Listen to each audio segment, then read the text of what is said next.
The first thing is to think about an undertaker or a funeral director, I prefer to call them, because if you listen to the title, funeral director, they will direct you, and on the island here, they're very, very good funeral directors, and they will direct you as to what you need to know about flowers and donations and music and things like that. They're very competent in that way, and they'll come out and visit you or invite you to visit them.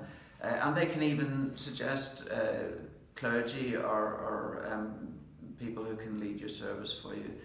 So starting with a good funeral director is essential, and will help a lot and give you a lot of confidence that you don't need to have done this several times to have a very good funeral. Family's point of view as well, they often value somebody giving advice, or a chaplain giving advice, because they know their loved one and they can refer, if the chaplain ends up being involved in the service, they can refer to having known their loved one, and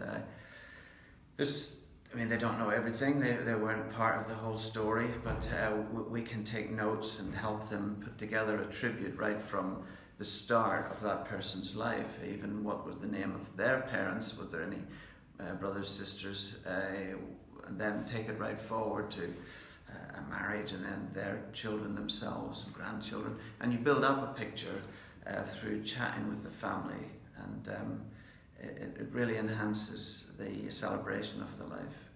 There's two reasons why you might not want to talk about it. One would be what we would say is denial. So in other words, you think it's just not going to happen. It's just, you just don't want to go there, and that's for me is a sad part of a response to it, because it stops you talking about it.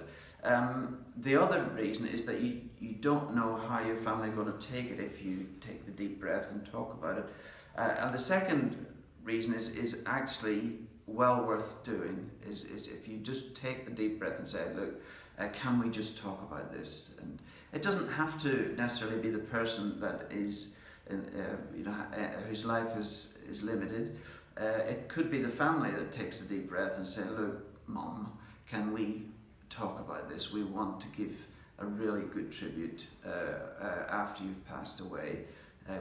Can we do this conversation? So I think you can set it up very deliberately, and that will help. It helps people to get their thoughts together, to plan, and it gives people an opportunity maybe to have some conversations before their loved one has passed away, and that really helps to develop the service in a very positive way.